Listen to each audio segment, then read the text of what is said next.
இன்று ஸ்ரீ அனந்த பத்மநாப சுவாமி நாள் 7/3/2025 வெள்ளியன்று மாலை நம் அனந்த பத்மநாப சுவாமி கையில் வீணை ஏந்திய சரஸ்வதி அலங்காரத்தில் திருவீதி புறப்பாடு கண்டருளினார்.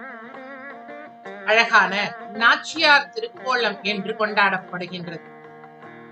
பிங்க் வண்ண முத்துக்கள் பதிக்கப்பட்டதாகிய அற்புதமான கத்தரிப்பூ நிற மாலைகளாக சூடப்பட்டதாகிய மிகப்பெரிய மாலை, மல்லிகை மாலைகளும் தாமரை மலர்களும் சூடியவாறு அழகான ரத்ன கச்சிதமான கிரீடம் அணிந்து, காதுகளில் முத்தும் பவழமும் ரத்தினங்களும் பதித்த தோடை அணிந்து, கழுத்தில் பலவண்ண ஹாரங்கள் மின்ன, கைகளில் கங்கணங்களும் வளையல்களும் அணிந்தவாறு, கால்களில் சதங்கை அணிந்து, இடுப்பில் ஒட்டியானமும் வெண்ணிற பட்டு புடவையில் ஜொலிக்கக்கூடியதும் கைகளில் தங்க நிறமான வீணையும் ஏந்தியவளாக பெருமாள் தரிசனம் தந்தருளினார். ஞான சரஸ்வதி ரூபமாக இருக்கக்கூடிய இந்த தோற்றத்தில் வழிபடுபவர்களுக்கு ஞானமும் கல்வியும் கிட்டும் என்பது ஐதீகம். இந்த தோற்றத்தில் பெருமாள் சரஸ்வதியின் திருக்கோலத்திற்கு உரியதாகிய வெண்ணிற பட்டும் வீணையும் மற்றும் ஓலைச்சுவடிகளும் ஏந்தியவாறு காட்சியளிக்கின்றார். பொதுவாக நவராத்திரி நாட்களில் இந்த அலங்காரம் தாயாருக்கு செய்விக்கப்படும். யார் ஒருவர் கலைகளில் சிறந்து விளங்குகின்றார்களோ அவர்கள் இந்த கோலத்தில் பெருமாளை தரிசித்தால் மிகச்சிறந்த கல்விமானாகவும் கலை கேள்விகளில் சிறந்தவர்களாகவும் விளங்குவார்கள் என்பது ஐதீகம். இருப்பினும் இந்த கோலத்திற்கு ஸ்ரீ வைஷ்ணவ சம்பிரதாயத்தில் மோகினி அலங்காரம் என்ற திருநாமமும் உண்டு. ஒரு முறை இந்திரனை காண துர்வாச முனிவர் வருகை தருகின்றார். மகாலட்சுமிக்கு பூஜை செய்ததாகிய ஒரு அற்புதமான மலர் மாலை அவர் கையில் இருந்தது. அந்த மாலையை இந்திரனுக்கு தர விரும்பிய துர்வாசர் ஸ்வர்க்கத்துக்கு வருகை தர, அப்பொழுது இந்திரனானவன் வெளியில் புறப்பட்டுக் கொண்டிருக்கின்றான். இந்த மாலையை துர்வாசர் இந்திரனுக்கு அளிக்க, இந்திரனோ அந்த மாலையை தன்னுடைய யானையாகிய ஐராவதத்தின் மத்தகத்தின் மேல் வைக்கின்றான். அந்த மாலையின் மனத்துக்கு மயங்கிய வண்டுகள் அந்த மாலையை மொய்க்க, அதனால் கோபமடைந்ததாகிய ஐராவதம் அந்த மாலையை தன் துதிக்கையால் எடுத்து கீழே போட்டு காலால் மிதித்து விடுகின்றான். மகாலட்சுமியின் பிரசாதத்தை அவமதித்த கோபத்தில் துர்வாசர் இந்திரனை சபித்து விடுகின்றார்.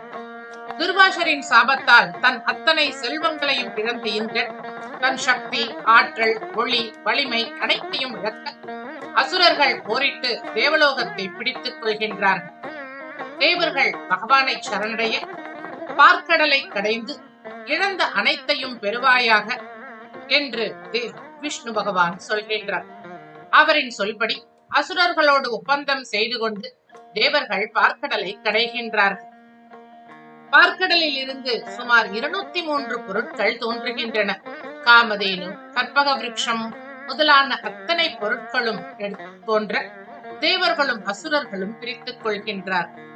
இறுதியில் மகாலட்சுமியானவள் தோன்றி தேவர்களை தன் கட்டாட்சத்தால் கட்டாட்சிக்க, இந்திரனானவன் இழந்த அனைத்து செல்வங்களையும் திரும்பப் பெறுகின்றான்.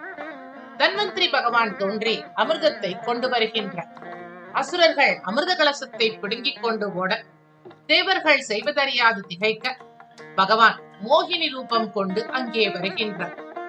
மோகினியின் அழகில் மயங்கிய அசுரர்கள் அமிர்தத்தை அவளே பிரித்து தரும்படி அமிர்த கலசத்தை அவளிடம் ஒப்படைக்க, தன் அழகாலும் நாட்டியத்தாலும் இனிமையான கானத்தாலும் அசுரர்களை மதிமயங்க செய்து தேவர்களுக்கு அமிர்தத்தை பங்கிட்டு தருகிறாள் மோகினி. ராகுவானவன் இந்த சூழ்ச்சியை உணர்ந்து சந்திரசூரியர்களுக்கு இடையில் வந்து அமர்ந்து அமிர்தத்தை வாங்கிக் கொள்ள, நடந்ததை சூரியனும் சந்திரனும் சமிக்ஞையால் காட்ட, பகவான் ஸ்ரீ விஷ்ணு மோகினி அவதாரத்தில் இருந்து மறைந்து தன் சுயவுருவத்தில் ராகுவின் தலையை வெட்டி தள்ளுகின்றார்.